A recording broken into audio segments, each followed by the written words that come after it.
Esse caso aconteceu entre os anos de 1990 a 1995, em uma cidade do interior de Pernambuco, quando uma família de italianos recém-chegada da Itália compraram um casarão antigo no centro da cidade. O casarão vivia fechado e estava um pouco em ruínas.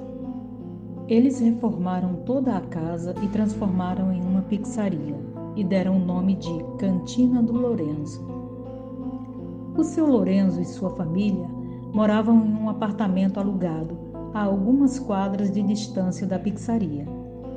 E todas as madrugadas, ao fechar a cantina, eles iam embora e alguns dos funcionários que moravam distante dormiam no trabalho. Bem no início, os funcionários que ficavam para dormir na cantina costumavam distribuir seus colchonetes em cômodos separados. Até que um dia, a cozinheira, Dona Josefa, amanheceu reclamando e perguntando quem tinha ido para a cozinha à noite, que não deixou ela dormir, fazendo barulho nas portas dos fornos de assar pizzas. Na época, eram fornos industriais usados e que tinham um rangido sempre que abria e fechava as portas. Todos levaram na brincadeira, principalmente os dois rapazes que tinham sono de pedra, e ninguém levou a sério a Dona Josefa. Até que uma outra noite, ouviram estalos de interruptor por várias vezes, e na manhã seguinte, as bebidas do freezer amanheceram estouradas. O senhor Lorenzo queria saber quem foi o culpado de deixar o freezer ligado. Ele não ia ficar com aquele prejuízo. Um detalhe sobre o seu Lorenzo é que ele era um italiano na faixa dos 65 anos, carrancudo, mesquinho e ateu. Mas, nesse dia, ninguém assumiu a culpa de ter ligado o freezer, e a Dona Josefa garantiu ter desligado o botão do freezer antes de dormir. Daí por diante, os relatos só aumentavam. Era barulho na cozinha, luzes que se acendiam só, freezer que amanheciam ligados. Os acontecimentos estranhos nas madrugadas da cantina ficaram marcados e temidos por aqueles que precisavam dormir no trabalho. Então, a Dona Josefa resolveu conversar com o senhor Lorenzo.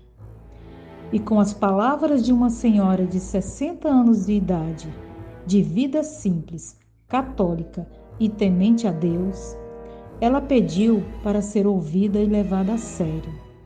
E contando tudo o que acontecia nas madrugadas, pediu para que ele mandasse benzer toda a cantina, porque havia assombração perturbando a casa. E disse que aquilo era coisa de alma que precisava de reza. Como um autêntico ateu que era o seu Lorenzo, ele riu, perguntando a ela de onde ela tinha tirado aquelas histórias. Ele alegou ser brincadeira dos outros funcionários para perturbá-la. E ele ainda proibiu qualquer assunto do tipo, alegando que podia espantar os clientes. E com os acontecimentos ficando cada vez mais constantes, os funcionários faziam vaquinha para pagar táxi, para não ter que dormir lá. Numa noite de sábado, teve um evento na cantina e não teve escapatória para 4 funcionários, incluindo Dona Josefa e a minha irmã. Nessa noite, todos os 4 juntaram seus colchonetes em um único cômodo e dormiram enfileirados. A disputa pelo meio do colchonete era grande, mas minha irmã acabou dormindo em uma das pontas. Todos muito cansados, rapidamente pegaram no sono. Quando na madrugada, a minha irmã acorda querendo ir ao banheiro. Vendo todos os outros dormirem, ela não se levantou, mas virou a cabeça para o outro lado. Foi quando ela disse ter visto uma menina de aproximadamente 5 anos de idade, vestida com uma blusa branca, dormindo ao seu lado.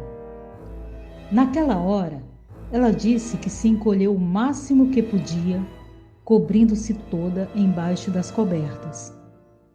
e ali ficou rezando, rezando e rezando, clamando o nome de Deus o tempo todo para que aquela assombração fosse embora. Na manhã seguinte, ela contou o que havia acontecido para os outros e foi para casa. Chegando em casa, ela contou o acontecido para minha mãe, que imediatamente a incentivou a sair do emprego. E assim ela fez. Pediu as contas, alegando ter conseguido outro emprego.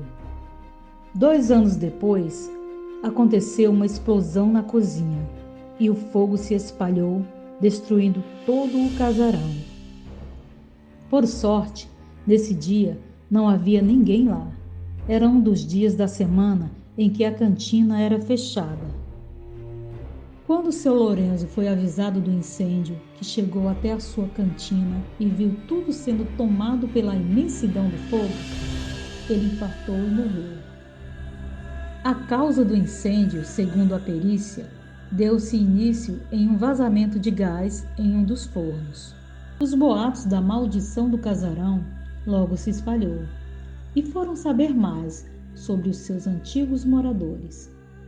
E descobriram que os primeiros habitantes daquele casarão morreram em um acidente fatal na estrada, onde um caminhão colidiu com um carro de passeio, vindo a pegar fogo, e todos os 5 integrantes da família, incluindo uma criança de 5 anos de idade, morreram queimados.